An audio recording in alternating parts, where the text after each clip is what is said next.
We're ready to start, and I'm going to turn it over now. Stephen Isaacson is a self-advocate, a social worker, advocate in the community, and he's led all four of our sessions. I'm going to turn it over to him for our discussion tonight. Thanks, Melissa, and thank you everyone for being here.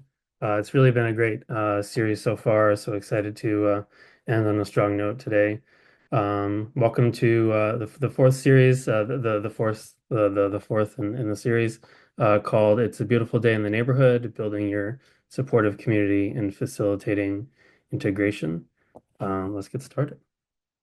So this is the fourth installment in this series. In part one, we talked about the loneliness and isolation that, frankly, a lot of people in the community feel, specifically autistic people and folks who are neurodivergent. There are certain reasons why the people in this community feel loneliness and isolation, and we talked a little bit about that way back in 2024. Part two, we talked about making online friends. A lot of people in the neurodivergent community like making friends and meeting people online. And so we had a panel there talking about how to do that safely and some tips for doing that. For the last webinar in part three, we talked about getting to know your own brain and embracing neurodiversity. We talked about sort of how your brain is wired, so to speak, and pairing the way that your brain works with the environment of best fit to set you up for success. And so today we'll be putting all of that together and talking about sort of getting started and really trying to break out of the loneliness that a lot of people in the neurodivergent community face. So today we'll be featuring a rock star panel that I'm really excited to share with you guys. We'll take the majority of the time for that. But before we get to the panel, I'll just briefly introduce what it means to have a supportive community and having accessible communities. And so after that, if you guys have any Q&A or any questions that you'd like to share with the panel, you can send them to Melissa. You can write them in the chat. And after the panel, we'll have a nice audience Q&A.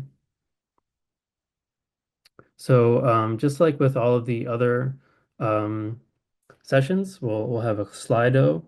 So if you want to pull out your phone, or you can use your computer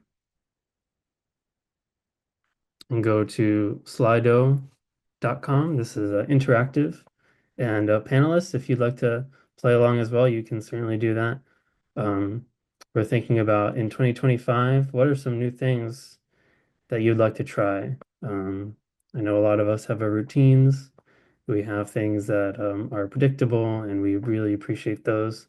But sometimes it's also nice to try new things, maybe step out of our comfort zone.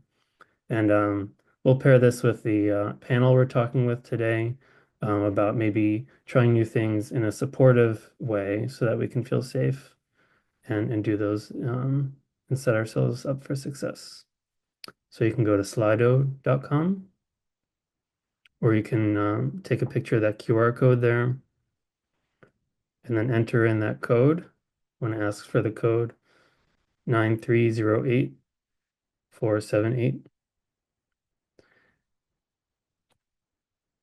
And we'll see some responses coming up here. Or you can put them in the chat as well, if that's easier for you. So someone says go to a new restaurant. I I love new food. It's always nice to try new things and have it be tasty along the way. See, do we have anything in the chat? Okay, that's all right.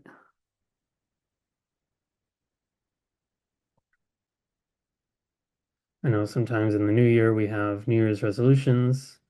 You can also put that down as well. Visit a museum. That's nice that we're having the Spy Museum talking with us today. A new restaurant. We're having Ron from Cafe Chino talking with us today. So you'll get some good ideas for maybe how how you can try new things in a supportive, accessible environment, doing more hikes. In the chat, Stephen, we have, I want to start hosting meetups for autistic adults, hang out with my friends at restaurants. Okay, that's great. So some of what we're talking about today, maybe you, the person who wants to create those meetups, maybe you can take some lessons or tips from what we're talking about. Going outdoors. Yeah, always good to have that psychological safety, right? Feeling safe when you're going outside, trying new things. A couple more people typing here.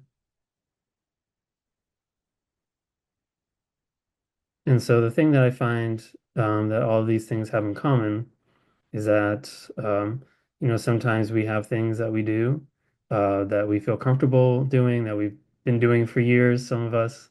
Um, and it's hard to break out of that routine, right? But we can learn a lot about ourselves by having new experiences. But some of what we'll talk about today is you can really only have new experiences, especially folks on the spectrum, if places that we're going to are accessible, maybe sometimes sensory friendly. And we'll talk about some ways that people have done that in real life in this panel. Okay. Yep. Knowing how to, self-esteem, thinking about ourselves. Um, that definitely goes a long way. So a lot of this also ties into self-love, which is the name of the series, the self-love series for self-advocates. A lot of what drives this work is the belief that we're worth growth. We're worth social connection, just like neurotypicals, just like anyone else in our community. And so hopefully this panel today will share some really great tips for us. All right, let's get maybe one more. Oh, three more. Okay, dating and relationships, finding a girlfriend, getting a job, saving money. Yeah, so these are all really good things that people, um, it's natural, it's typical to have a lot of these desires, new experiences. And so happy to listen to our panel a little bit later and talk about how we can do these in a safe, accessible way. Great. So thank you very much for everyone's participation. All right. So let's jump right in, talking about inclusive communities, communities that are accessible to autistic people, um, right, that allow autistic people to engage, make it just plain better for everybody else. This is around the concept of um, accessible design, universal design. The fact that, a lot of accommodations that allow folks who are neurodivergent to access the workplace, communities. A lot of neurotypical people have found it helpful in their lives. And so things that make it possible for autistic people, a lot of times just make it better for folks who don't always need it, but end up wanting it a lot of times. This is something I believe strongly, right? So that autistic people deserve to be in the communities that they choose. They deserve to live high quality lives just like everybody else. And so sometimes that means modifying environments that are not accessible to making sure that autistic people can access them and have a good time. And I also believe in the dignity of risk, that sometimes taking risks can be scary. A lot of times when we're trying new things, right? The turn of the year, the new year, we think about trying new things and our New Year's resolutions, right? We should be able to take risks and learn things about ourselves in the process. And so having communities that are inclusive and accessible can allow this to happen. We talked about in session three, just a few months ago, the fit between how our brains work, how we process the world, and the environment that we're in. So you can go back. It's on the YouTube page for the Autism Society of Maryland. You can look at session three and have that discussion there in your back of your head. We want to make sure we're setting ourselves up for success, that we're not just jumping out there, that we actually maybe build our plan and have that plan sort of resemble our own makeup and how we process things. We also know that sometimes if things are not accessible in person, a lot of people on the spectrum prefer to be online, which is totally cool. We talked about that in session 2 back in 2024. But of course, if we shouldn't take that as an excuse, right? Just, oh, people will go online. We want to make sure that in-person spaces are modified so that people can use them. Sometimes that takes, actual construction, physical construction. A lot of times it just takes a mindset shift, a shift in mindset, and so that's something that I think is pretty easy to do. Hard to do on a societal level, of course, but sometimes it only takes a conversation to really change someone's mind. So with that, enough talking from me. I wanted to introduce our wonderful panel. We have representatives from International Spy Museum, Lucy Stern, two folks from the Howard County Library System, Peg Prentice and Michelle Happel, and then Ron Collins, who owns Cafe Chino downtown in DC. And so let's see. We want to welcome our panel, of course. And the first person I see on my list is Lucy. So why don't we go ahead? I'll keep it on this screen just so you can see their businesses and their face as well. But first up, Lucy, why don't you introduce yourself and how you got into the work that you're doing right now? Sure. Thank you, Stephen. Hi, everyone. As Stephen mentioned, my name is Lucy. I am the Director of Youth Education at the International Spy Museum in Washington, D.C. Feel free to write and chat if you've been to the museum before. I always love to hear if anyone's visited. We opened in 2002 in downtown D.C., and then we moved in 2019 to a new building just south of our old location by the National Mall. So if anyone has been, it's nice to see you. So my career, I am a former elementary school teacher. So never thought I would work with adults. And then I switched to the museum world in 2012, working with kids. That's my title. But then as I got my feet wet in the museum world and taking my background in education, I realized that the museum itself wasn't accessible to all. If you had ever visited our old location, it was not sensory friendly at all. It was small, it was crowded, the lights and sounds, it was a lot, not just for neurodivergent individuals, but also neurotypical people. So in 2016, my colleague and I decided to test the waters and try and do an early morning program for neurodivergent individuals. It could be family, it could be kids, it could be adults, anyone. But we had to do it first thing in the morning before the museum opened to the public, just to make sure that there were no crowds and we could sort of control and change the lights, change the sound. So we started that in 2016.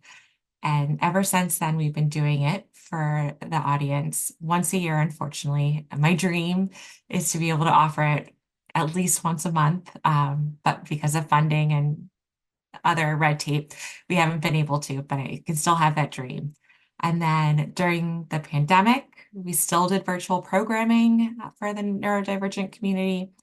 And then in 2022, we launched our, what we call Access to Spies, sort of what we encompass all of our accessibility, but we did one exclusively for adults. And I think that is why I was connected with Melissa back then, and why I believe I'm on the panel today is because in 2022, we launched that program.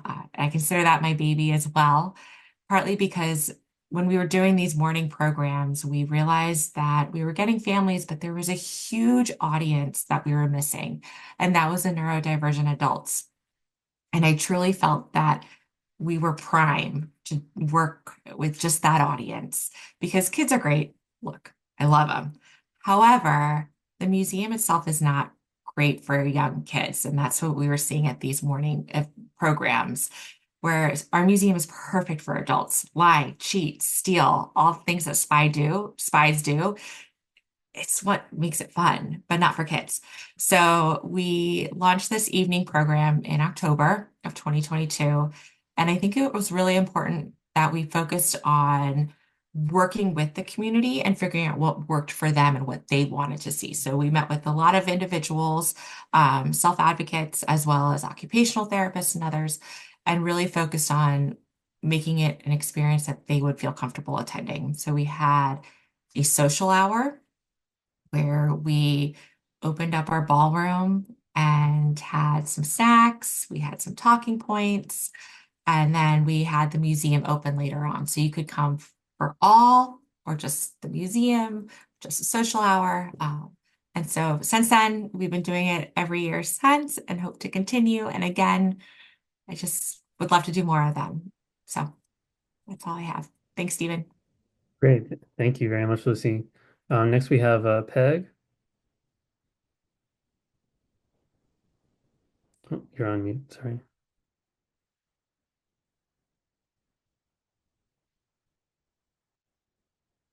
Peg, I think you're on mute. I'm so sorry. My name is Peg Prentice. I am a teen instructor at the Howard County Library System Miller Branch.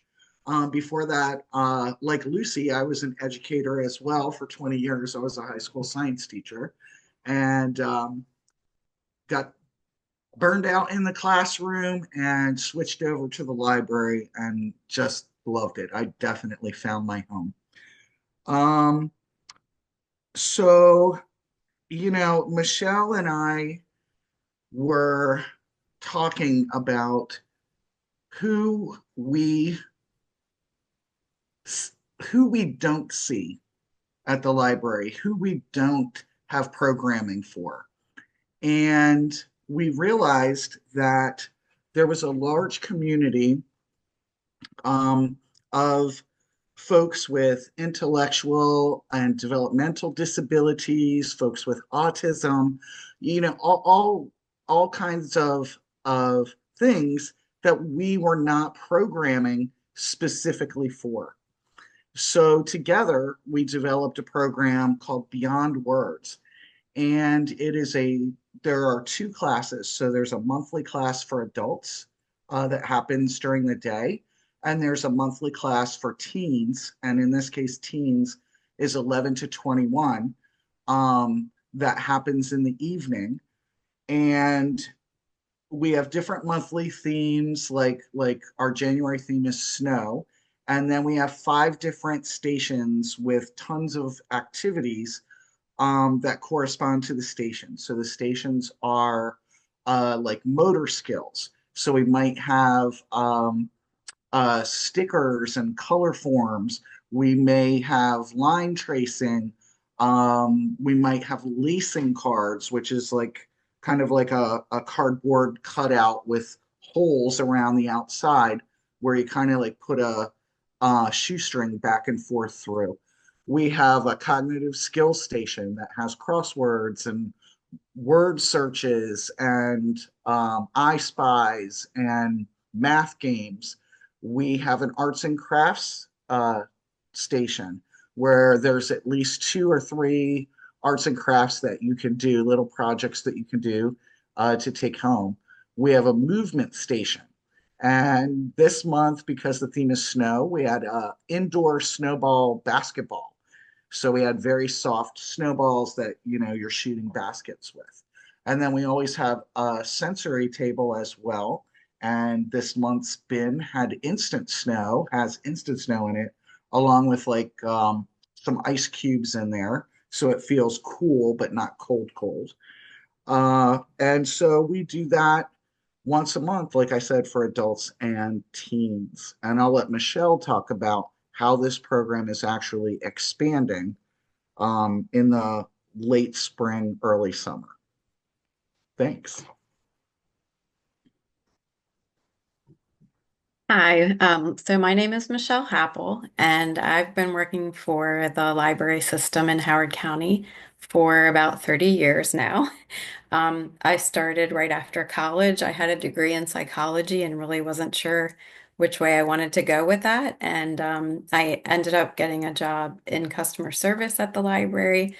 After a few years, I decided to do children's programming, and now I am in charge of adult programming at our branch for quite some time. And I have to say that we have, before Peg came and we designed Beyond Words for teens and adults, we did get a lot of requests from either caregivers or parents as to what classes we provided for their either children or adults. And we really didn't have anything specifically tailored to what they were looking for. We tried to find things that we already had that possibly could work, that particular day and time. But often it was something like, here are coloring sheets from our children's department. Yes, please take those to a table.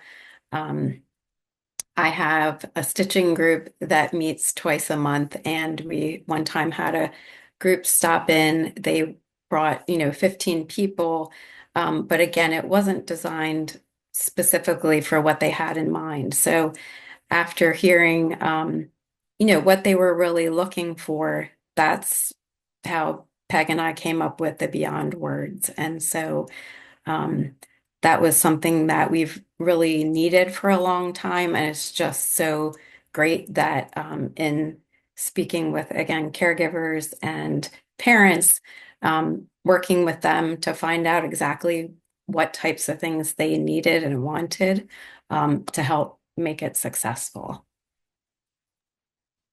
Great.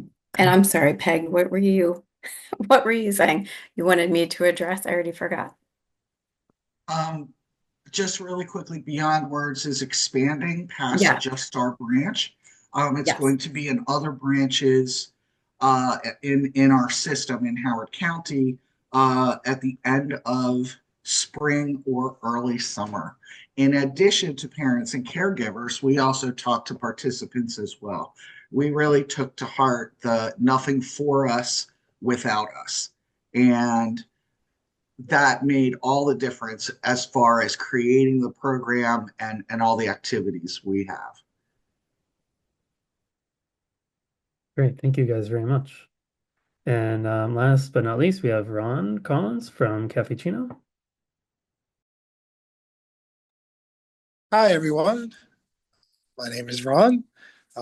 Happy to be here. I felt like second guest, I felt highly underqualified in these studies in this field, but I'm definitely a person that has been very immersed in the community through friends, family, and my personhood. I feel, especially having a business, it's just turned two, cafe. It's always been a thing for me. I've been in the hospitality and industry for a while, so servicing people is very important. And there are a few points that the panel overall made. One was from you, Stephen, in terms of different things to help make accessibility. Sometimes that's physical, sometimes that's a mindset shift, and that is something I really truly identify with, and something that is truly effective in a community. If we all are conscious of it and working towards similar goals, you get a lot of results. So we really try to extend that in terms of service. And I don't have too much. I'm not the owner of the space. We are actually like a cafe and a plant store. And it's a very old building. You know how old buildings is very not accessible for a lot of people, for especially physical, staircase, things like that. But when you come in, the mindset is a big shift. Conversation, I mean, a lot of people being isolated and being alone or feeling that way, you don't feel like you can talk to people, or you feel like people can't relate. So having conversations with strangers, especially people that you don't know, that is not part of your circle or your group, but feel also familiar. It's something that I've experienced over time, but nothing like post-COVID. I feel like there's a lot of mental resetting and things, business, academia, all over the board. And so it allowed me an opportunity to say, oh, I'm going to do this. I want to go full in for people that are left out. Because in the end, it helps out everyone. There are a lot of things that uh, neurotypical people would not only be helpful or convenient, but it can make life better. So yeah, the mindset shift is a huge thing. How we talk to people, less presumption, less assuming, things like that. Really taking time to sort of rethink what you know, so that you can allow yourself to understand and be closer. So that's something I've seen, and I'm very much a part of, and have been for a while. And to be invited into this discussion, it means a lot. And I think another point that someone made was about what we don't see. I think that was you, Peg, or who we don't see. Um, and that is, a lot of people will go missed, under the radar due to mainstream. But I find when you slow down, we're a cafe that's not like, can I take your order, write your name on the cup, you're out of here. It's a pour over concept, so it's at least 5 minutes for your drink.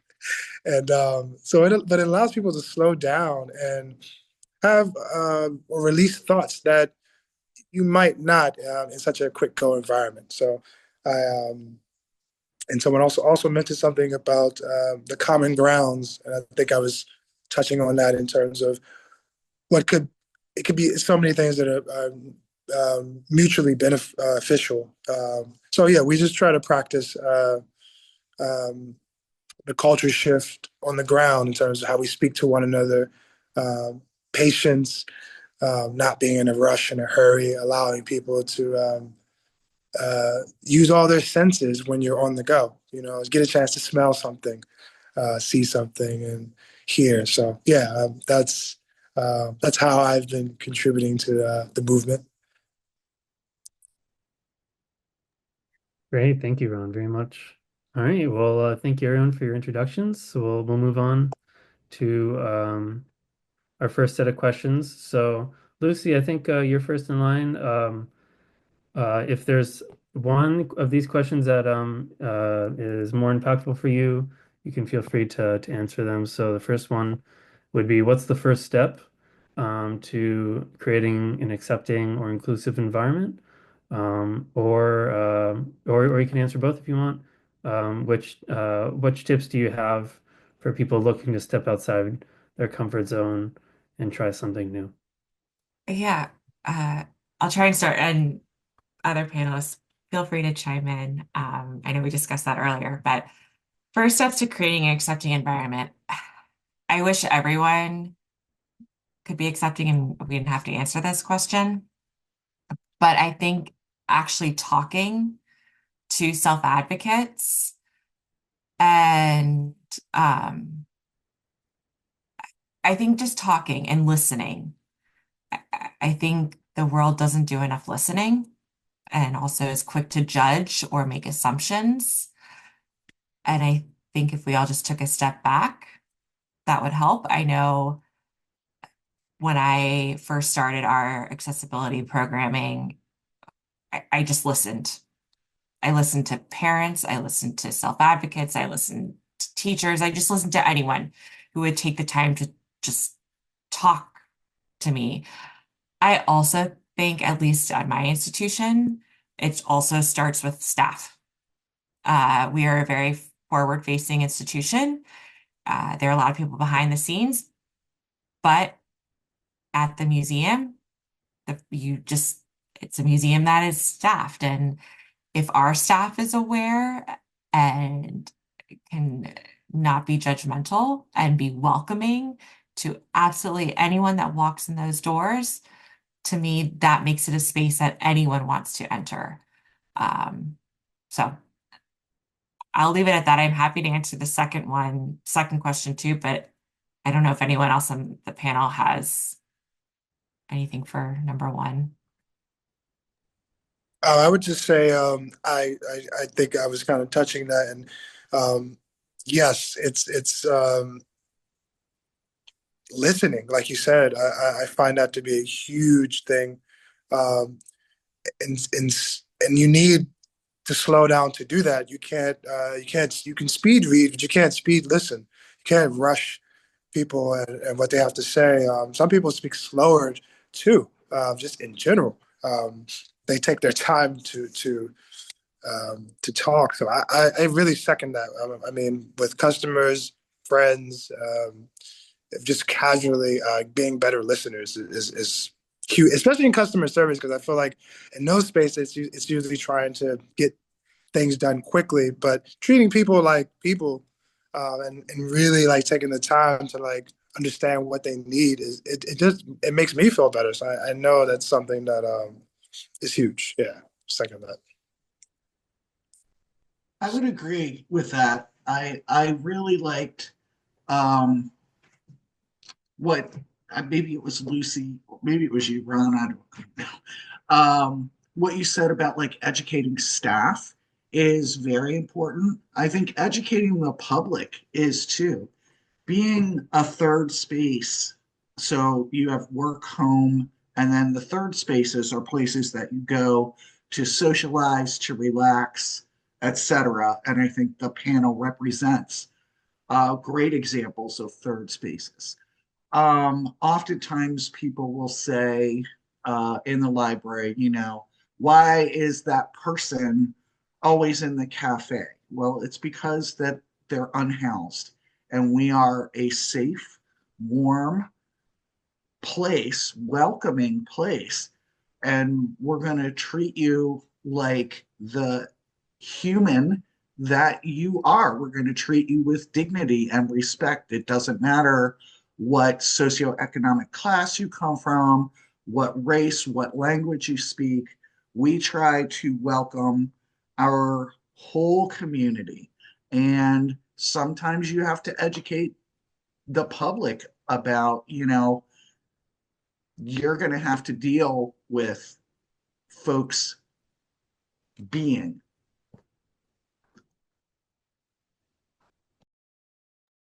And just can I add to that, what both of you are saying, but especially with the library, um, it's it's one of the only places in the community where there's no membership required. Like Peg said, anyone is able to come in the doors. So it really is for everyone, and we try to make it, as accepting as we can, but we still need to look and see in our community, maybe who's not coming in. There are just so many things that, people do come in for.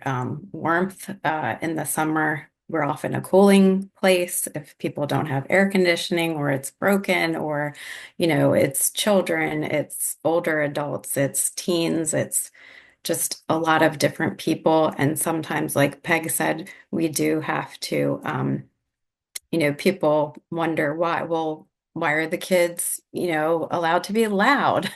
Well, they're kids. And luckily, we have a big enough space that, they can be a little noisy downstairs. However, maybe our second floor is for, people that need a quieter space and a little bit, you know, they need to study or meet with someone in a study room. So there are, yeah, just lots of different things to try and take into consideration to make it an environment that's accessible to everyone. Great. Thank you all so much for your answers on the first question here. A lot of great points that we can take along with us. Lucy or anyone, I guess we can open it up. Are there any thoughts about folks who are looking to step outside their comfort zones in 2025 and beyond? You mind if I go again? Peg and I were talking about this earlier, and I think she she really put it in simple terms. How do you eat an elephant? It's small steps. It might be something like, there's a customer who would like to come to the library to attend a certain class. Maybe they're shy. Um, I was shy when I was a kid, and it took me a long time to really be able to be more outgoing and feel comfortable talking to customers and asking them questions or leading a class. And, it could be maybe they just come to the library and look and see where our meeting rooms are, where the classes take place. That might be the, baby steps. It is a big building. Sometimes people come in to try and find meetings they were invited to, and they come all the way upstairs to the second floor and ask us, well, where were the meeting rooms? Okay, well, you have to go back downstairs. They're on the first floor. It's a really big rooms, a really big space and building. We have a garden outside. Maybe they could, when the weather is really nice, not right now, but come and see the garden and just sit there quietly and get used to the space. And then, they would at least be comfortable with knowing where the library is, how big it is, just to kind of get used to even going there. And maybe at some point, then they would be open to trying a class or coming in and using a computer, something like that. I think, Michelle, you had, oh, sorry, go ahead, Peg. No, please. I was going to say, I think prepare. I think that can go for anyone. I always like to know, where do I park? Trying to get as much research ahead of time before going to some of these third places are great. But then you can also prepare as much as possible and things don't go according to plan. So I always just say, try and prepare. I also think looking at the community and reaching out. I think online, I know you've already had panels on that, but seeing, are there any cohorts or other individuals that are going to the event and just seeing. Um, it's easier said than done, though. I don't want to be remiss in saying these ideas work. Um, but I think unless you try, it's worth a shot. But I also understand that that is not easy. I am someone who really doesn't like going out of my comfort zone. So I'm not practicing what I preach, I guess. But Peg, sorry, go ahead. Oh, no.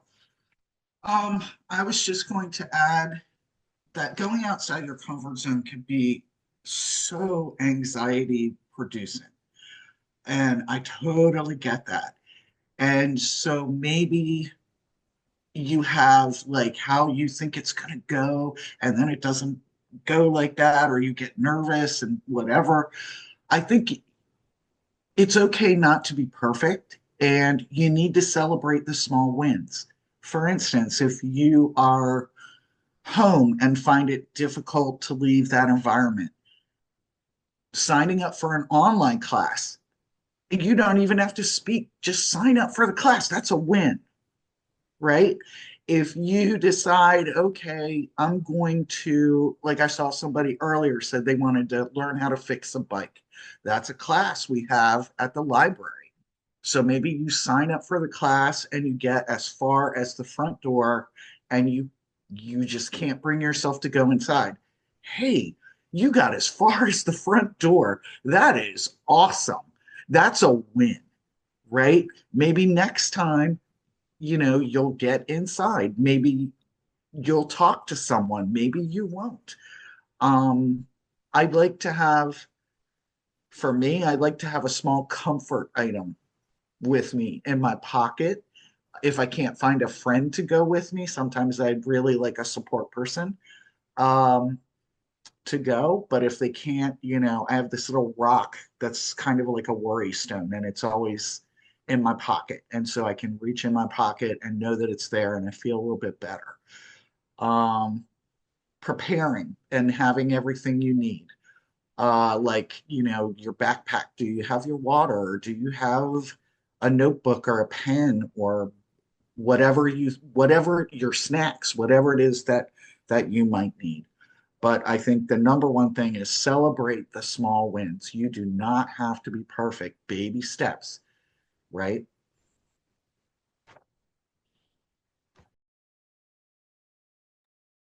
Ron, did you have anything you wanted to add? Yeah, I feel trying to relate this actually to myself. Stepping out when it comes to those moments where you feel like you're ready or you're curious. The curiosity plays a big role in the journey to exploration. But that can unintentionally bring on so many other factors that our mind doesn't control. We want to problem solve so much, figure it all out. I do that a lot, and I find that, oh man, social media can be a wild thing, but YouTube is it's really great for me to be able to sometimes have the relatability, but also have the extreme contrast.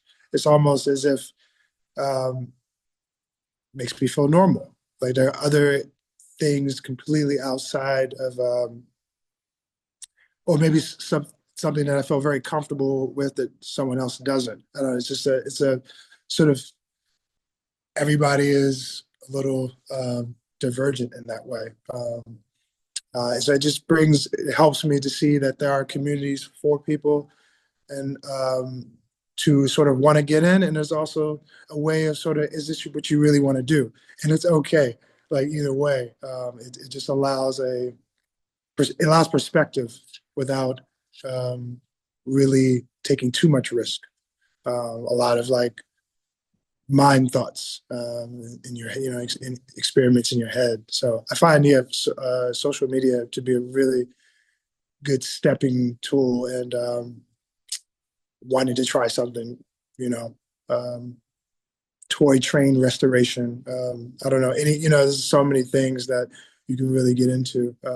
It's helped me, and so. Thank you, Ron. Yeah, let me know when you get into the toy train restoration. I'm interested in that myself. Yeah, I really liked what Lucy was saying about preparing to go to new spaces, and then combining that with what Peg was saying about, those step-by-step things that, for New Year's resolutions or something like that. I find it very, very overwhelming to say, I'm going to do this whole thing this year, as opposed to how many steps am I going to take, and then how do I prepare for that? So thank you guys so much for that. We'll move right along to question 3 and question 4. Um, so the first one is, how do you help people who need more support participate in a meaningful way at your location? And question 4 is, what role does technology play in making your space more accessible?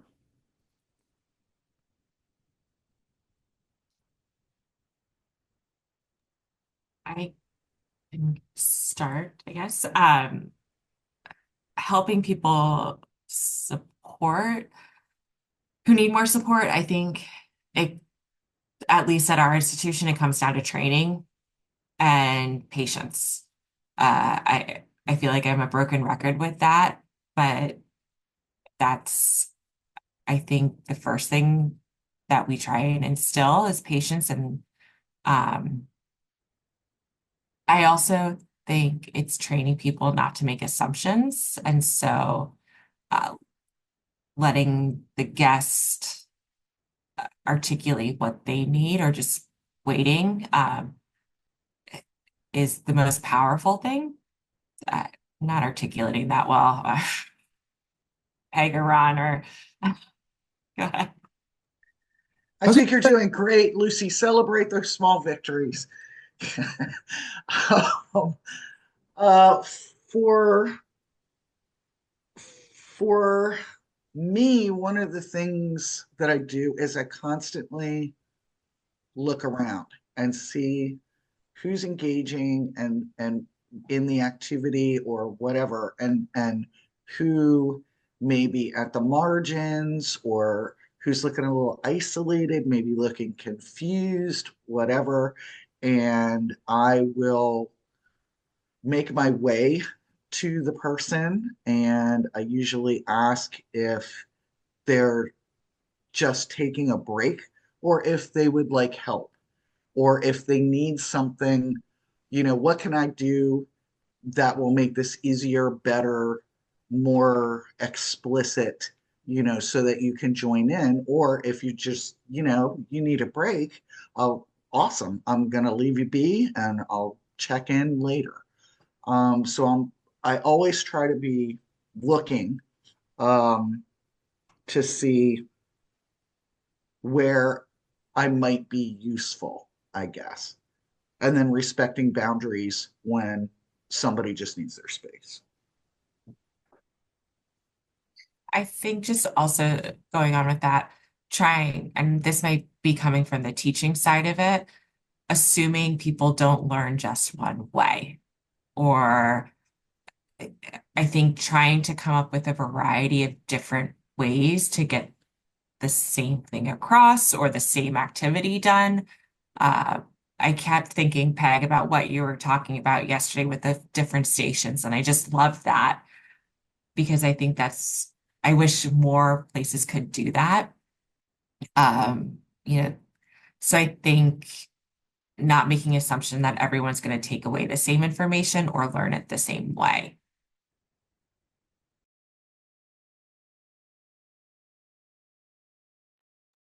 Just to add to that too, it made me think we have a number of book clubs that we offer for adults at our branch, and I did lead one for a number of years. And again, being a person who is, naturally not as outgoing, there were often very, very, very talkative people in the book group, and trying to make sure that everyone had a chance to say something if they wanted to was very important, because I just happen to remember there was one person who came for a number of years, was very happy attending the book club. She treated herself each month rather than borrowing a copy that we had available to our members. She bought herself a copy. That was her present to herself.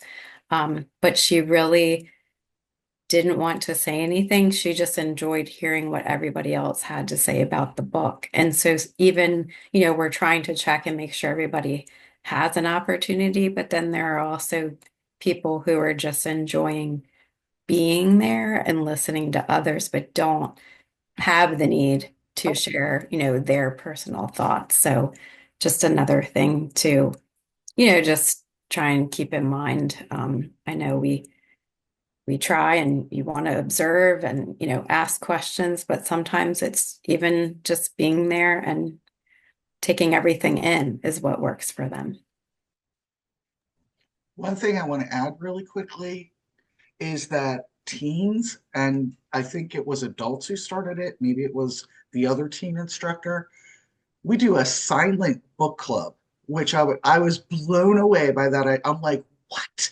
A silent book club. People just come with whatever book they're reading and they sit in the same space and they read. And then if you want to, you can talk about the book you're reading. But if you don't, you can just get up and go. I was like, that is amazing. That is amazing. We get a lot of silent, what do you call it? Silent discos or silent, yeah, or around here. um, I was gonna say, I can sort of come at this from the other side, like how to, from a neurodivergent perspective, how to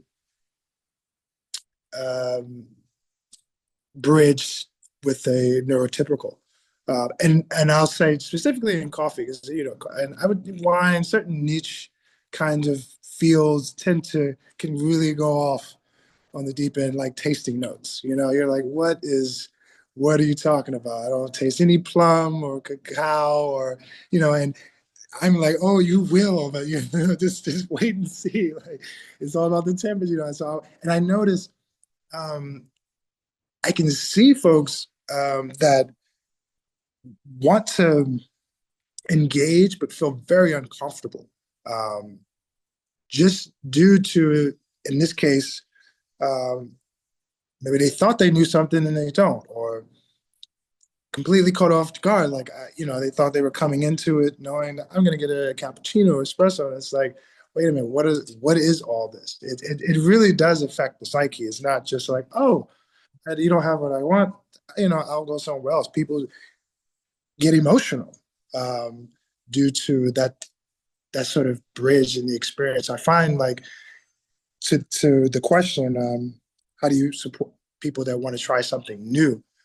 It really goes back to what you said, like listening, but also being able to educate in real, like, and facilitate probably more the environment to allow, like, questions to be had so people don't feel embarrassed, don't feel uncomfortable. Just, yeah, really facilitating. I think we try to do that, so that you can take your time. You don't feel in a rush. So I guess there are other, like, side things that are going to play, or indirect things that allow for these, like, and especially in the library, like, that setting is just like the facility alone sets the tone, sets the vibe, and you bring in all these other projects. So yeah, the facilities is a big thing, I would say, amongst staff and people in education.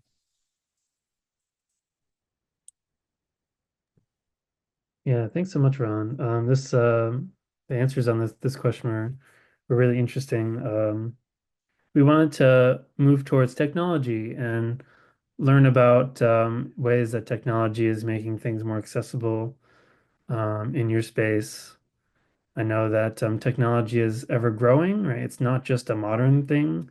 Books used to be a technological advance, right? And now we have e-readers. So, are there ways that maybe instead of technology, we can say innovative?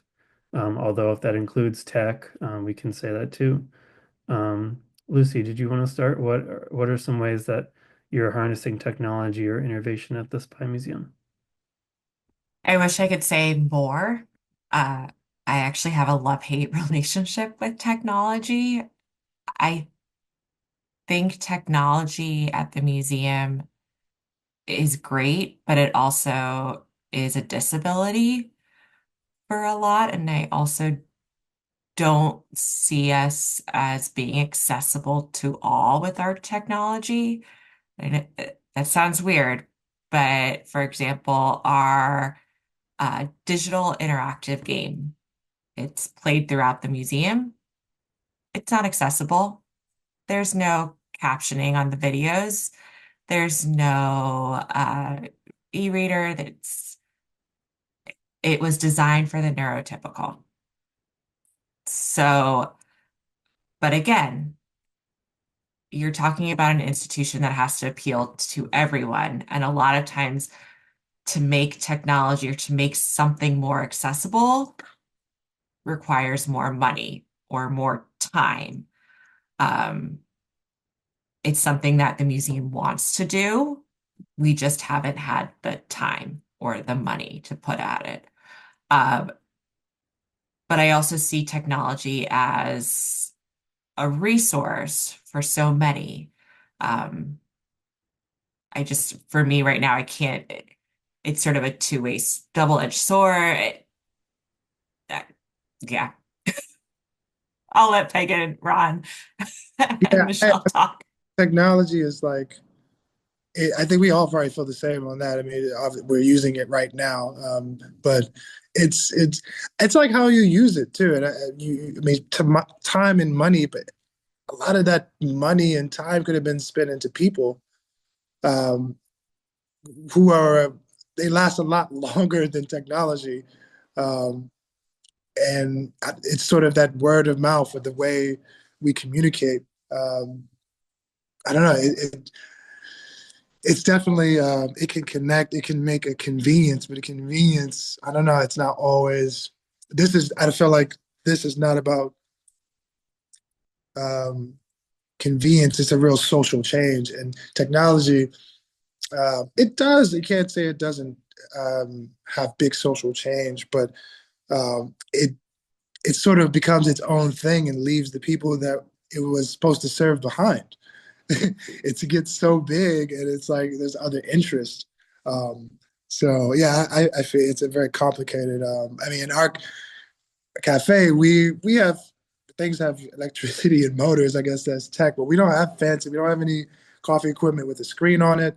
It's meant to be as people pushing as possible, and to have somebody behind bar for me is not just about getting a good cup of coffee. It's truly how you're talking to customers, and not just like you know, really treating it's hard because people come in with different walks of life, like you said, Peg, whether it be race, language, background. There's so many, so you do have to sort of be trained and skilled and being flexible. You can't just treat everybody the same and have sort of like this blanketed approach to how you talk or customer service. And I don't know if technology can replace that. So it's very, very tricky.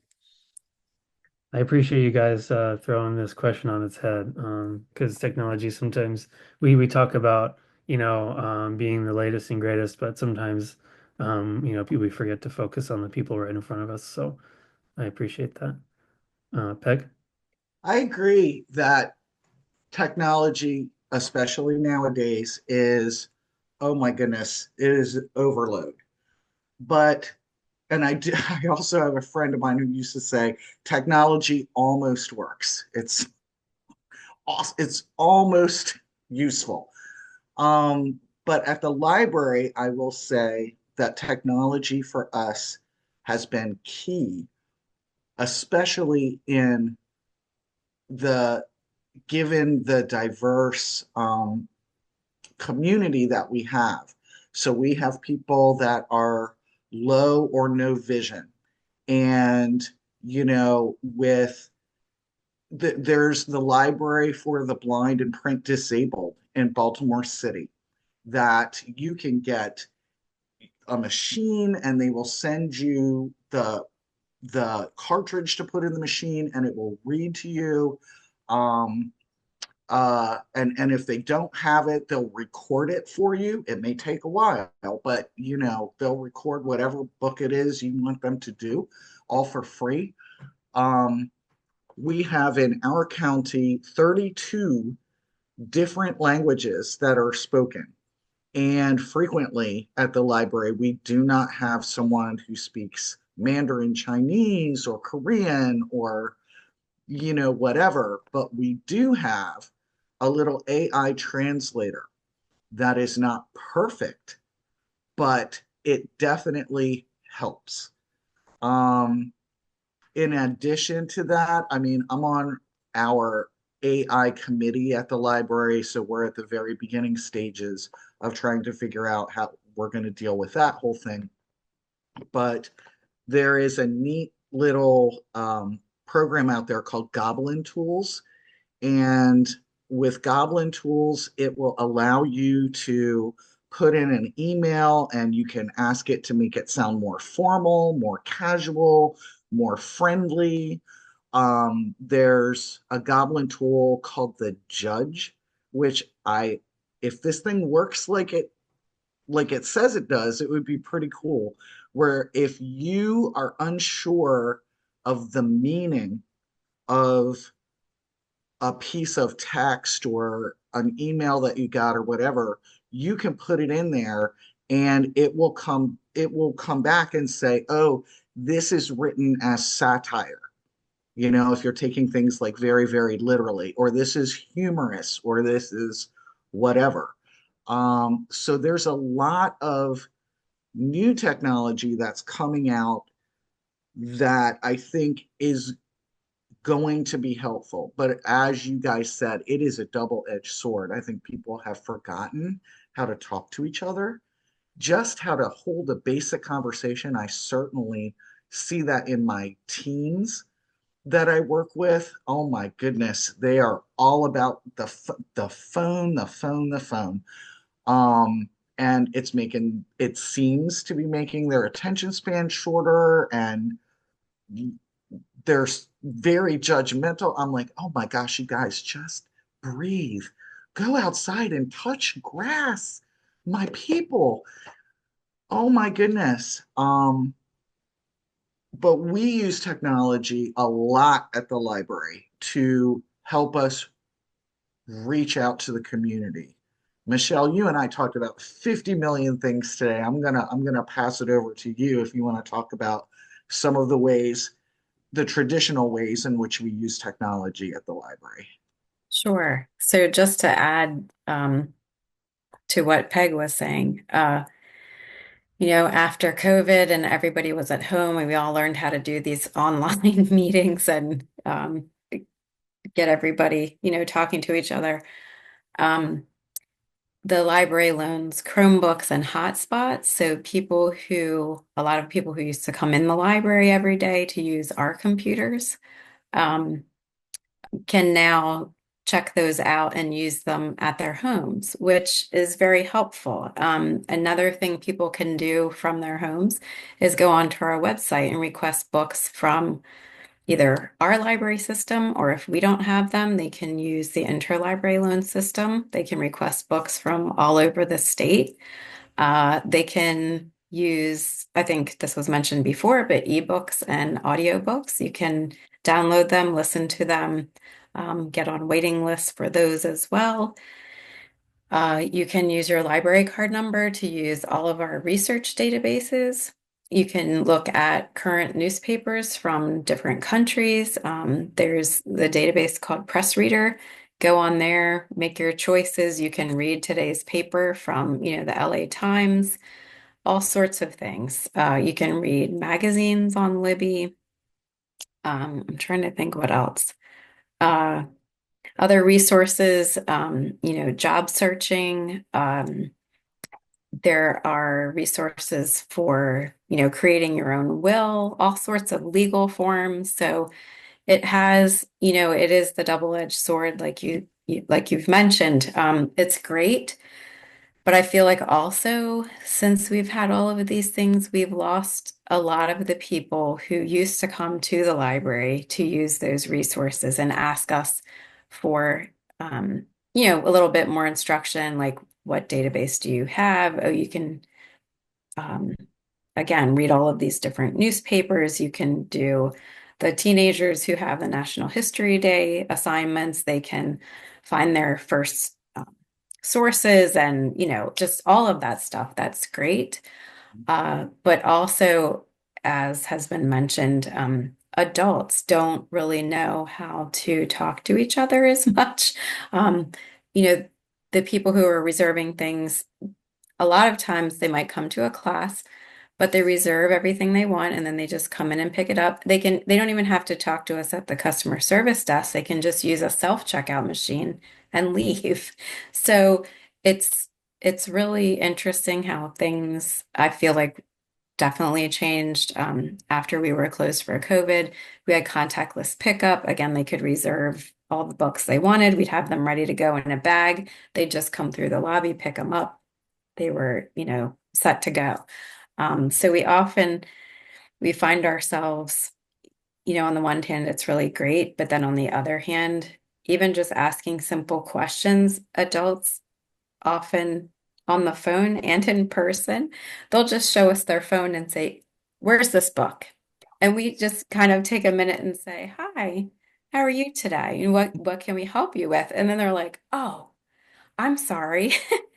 Can you help me find this, please?" So it's interesting how things have changed. So yeah, good things and bad things about all the technology that we have available. We also have streaming and free music as well. And everything at the library is free, free, free.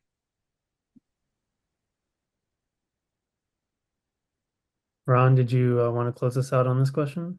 Oh, no, this was really good, and I've been taking a lot of notes. Um, it made me think of like a more like consumer-based technology versus a more I've had some really good conversations with some customers, all ages, backgrounds that are like into coding, and it's brought me to this, this sort of like technology thing where it's like some is so invested in consumption, and then there's new groundbreaking technology that is really invested in the power of the people. And it could be something like streaming services or AI or coding. Um, that to me definitely is very powerful. And someone explained it to me in a way that I've never heard before, but it made me think about, man, if I could have taken a class in coding instead of typing back in the day, that great. Because I felt like there's a lot of things that you can self-help when it comes to technology. In that way, you can program and help your life without this consumable, product that's not even meant to last. And there's other things that's going in because of the capitalism. So yeah, I do feel like in that way, technology is really changing and bringing power back to the individual. So. Yeah, thanks so much for that. All right, so we are running short on time, unfortunately, but we have just about 5 minutes until we open it up to Q&A for the audience. And so the last question for the panel in this segment, um, if there is such a thing as a perfect space, and maybe each person can keep it brief as possible, how do you know when you've made the perfect space, or is there such a thing as the perfect space? I don't like the word perfect. I I, yeah, at least from a museum standpoint, I don't believe there's a perfect museum space. Because I also think perfect is very narrow. So I feel like I look at perfect through the eyes of like imperfection. So if there's options and there's like many things you can do, I feel like you're getting close to like a perfect, solution where you have choices. But there's no one-stop entity, or business or idea. It should be a collection of ideas, people. So that way, if one fails, it's not, oh, I've been left out. So yeah, perfection is, I guess, in the flaws there is sort of like a perfection. But yeah, in terms of my location, it's just about um, creating a space that's patient and allows people to just come through. That's without me actually doing or saying anything. And half of that also in our space is not coffee. A lot of that is the sensory. We're in a beautiful plant shop, so it's like a little secret place back there. You have to go through to find it. And I've noticed people's feelings when they're like, "Oh my gosh," So I think to me, I feel like we have a very special space that allows folks to feel comfortable. Yeah, thanks, Ron. I'll just jump in real quick. When we talk about being patient and those social interactions, I heard on the radio one time there was a scholar, this professor who studied awkwardness. And I know, you can be a scholar in awkwardness. And someone was like, how do you define awkwardness? And they said it's the absence of social norms. And I think that when you're patient and when you slow down, you sort of stop to think like, do we actually know what to do in this moment? Like if you're trying to get past somebody and you both go the same way, that's awkward, right? Because there's no real way, there's no arrow to go. So, um, I think a lot of folks on the spectrum think they feel awkward. But I think people are awkward all the time. It's just we don't call it that. So, that's an interesting point. Any other thoughts on this question number 5?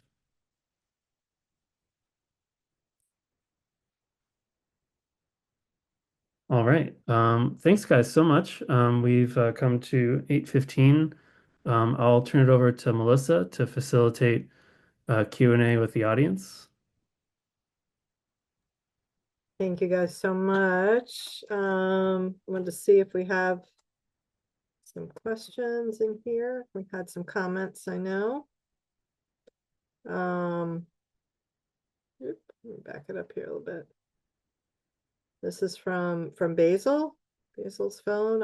I blame iPhones for lack of communication, or at least for influencing our own lack of understanding, communication, and the will to look at others in the eyes. Dylan said that's a bit oversimplified. I think the systematic destruction of third places, along with the rise of car-centric development, has a lot to do with it. I don't know if you guys had comments on that. And Marcos also commented on technology as a distraction for people, which I think you guys kind of covered, but I will just say that for technology, it also has made things more accessible as well. I know that I said, true. but I also think during the pandemic, at least it made a lot of institutions and third places more accessible for individuals who couldn't come through the doors physically. So take Absolutely. back what I said sometimes. I would also say the again, the iPhone is a serious consumer product. I mean, there's a lot of things you can do with it, but most of that we don't use. It's a quite amazing piece of technology, but I don't. It's it's like the spot. It's like a James Bond phone. From comparison from back in the day, you're like, this is a spy phone. It has everything except for the little gun or the cyanide, whatever. But it's very it's so future packed, but am I maximizing it? It seems almost like a waste. And I see a lot of that technology coming back. Um, Dummy phones or whatever you want to call them, just simple, basic, maybe a text, maybe a picture, but I don't need the conference calling or the like hotspot or the like tethering. So I do feel like there needs to be like distinct categories when we talk about technology implementation, like separating like consumer level versus like what can really help you almost because it's like on the industrial scale there's so much technology that's like so helpful, whether it be farming culture, marine time, air, this technology is really helpful. So it's just kind of sad to see that we the people sort of get the lowest hanging fruit of it. So. Yeah. I'm curious for those of you who are joining us tonight, your thoughts about having a place like one of these, the library, the cafe, the spy museum, versus programs that you access virtually. And how you all feel about that. If you guys, I know Marcos is on here, Dylan, anybody have thoughts about that? I'm a lot older than all of you, I'm sure, but I have a hard time being on Zoom calls and all of that all the time. I find it hard to pay attention after, a couple years of this, but it's such a different world than what I grew up in. I don't know. What do you all think? Dylan, you have, I know Dylan's on here, Zahira's on there. Anybody? Marcos? So real quick, Yeah. just kind of my thoughts on being on Zoom all the time. Mm-hmm. So one of the things that I'm actually thinking about right now, is especially with kind of, I believe that a lot of us have gotten used to, a little bit too used to, online stuff. And this is not to say that it is valueless, but I'm thinking about one of my concerns is that the political landscape and its shift is going to be really detrimental to our community. So I'm thinking like there needs to be like an immediate like re-networking offline. I also do head like a writers group and we're like we make a conscious effort to do in-person meetups. Nice. And it's been extremely valuable as a resource. And um I feel like the problem is that because it's so much easier to set up a Zoom, people default to it. Mhm. But we have to start placing more value in IRL connections because those can be very useful connections. And while I don't want to devalue online, I've noticed that that can be a little bit more weak, where like someone could disappear from a platform or they could move on or Mm. something like that. It's just a lot. It's not impossible to kind of cultivate that same level of strong ties, but um it is again easier for those things to fade out. Mhm. Thank you. That's great. Thoughts, folks? Maybe your writing group can meet over at Ron's Cafe. Sounds like a good space to meet up. I mean, we do book. I'm like, Peg, the silent book club. Be like, that is like, I have to take that from you because we've done some book clubs but Dylan, I mean, that is, yeah. I hear people, I mean, it was specifically we talk about the administration change. People are needing spaces to get together to talk, like safe spaces to converse and or think about, hey, I got to get a new job or I got to leave town. So I feel you, like um, the Zoom it can be sort of that, when necessary, like, people after COVID, it's like, oh, we need to get back to the office.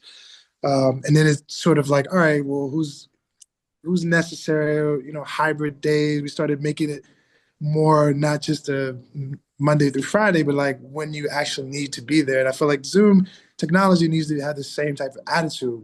It's not a default to replace something. It's just a specific way to communicate, but it should not replace, in person. I definitely agree with that. Good. Thank you. Jabbar, are you still on? I see your hand up, but I thought you said you left. I thought you left. Yeah, I think you said you had to leave. So maybe Okay. if it's Anybody okay, I'll just wrap up and then we can Yeah. give the panelists one last word. Mhm. Cool. Well, thanks everyone for this really interesting session today. Essentially, we are here. Let me share the slides again. Essentially, we are bringing back. We are wrapping up this series, and so just some key points that we wanted to bring home for folks. Autistic people experience loneliness and isolation just like everyone else, but they also have, the right to genuine social connection and accessible communities that allow them to participate. We talked about in session 2 that sometimes with these inaccessible in-person spaces, autistic people or other folks who are neurodivergent prefer online spaces where there's sort of that lack of traditional social norms. Um, and, a lot of times people think that autistic people don't socialize or they don't like to socialize, but actually we just kind of socialize in a different way. And it's really interesting if you meet autistic people, it's not that they're not paying attention to you, they just might not be looking you in the eye, or, the space they're in might not allow them to stim or self-regulate. So it creates other issues. But ultimately, creating those inclusive and sensory-friendly communities can really help autistic people build that social connection that is really what humans crave. And everyone is human, and we talked about in the panel that we want to make sure we're identifying people's humanity and making sure that we create fair standards for everybody. So thank you so much. I just wanted to give our panelists one last word on anything that is coming up with their organization that they wanted to let people know about, either in the next coming period or any initiatives that you guys are thinking that might be useful for our audience.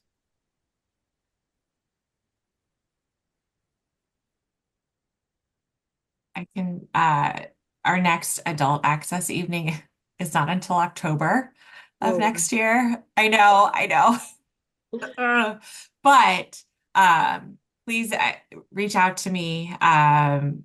My email, Melissa and Stephen know my email. It's just my lsteern@spymuseum.org. But January and February are a great time to visit the museum because it is relatively quiet. I do not recommend the spring or summer. Wait until the fall then. But we would love to see you all. We have tons of resources and pre-visit videos on our website as well to help prepare for the visit. But I'm more than happy to connect, or if you want to get a group together, I that is the perfect way to sort of step foot in something and do it together. And you don't even have to talk if you don't want to once you're in there. So thanks for having me as well. thank you, Lucy. Yeah, we're open Cafecino. We're on a Wednesday through Sunday kind of schedule right now. We're working towards being 7 days a week and having our pastries coming soon. But right now we've been a serious just that third space for again being able to come in, do what you want. We do meetups, we host events. So if you ever come check us out, it's a beautiful space. If it fits your vibe, you're more welcome to bring your friends, lounge. You don't really have to do it. We don't have a hour long work time, laptop time, and then you have to get off. It's none of that. It's very just come as you are, and yeah, come talk. Share your life and experiences with folks. Come to the library. Well, go to your local public library wherever you are. They have so many classes, like almost everything that was on your New Year's resolutions, the new things. There's a class for that. You cannot beat it as a place to just belong. And if you have a great idea about what folks could do in terms of classes you're interested in or programs you are interested in, let a librarian know. We are all about like being there and providing for our customers. So don't be shy. Email someone, go talk to them, whatever it is. But definitely, definitely, please access your local library. Thank you, Peg and Michelle. I appreciate you being here.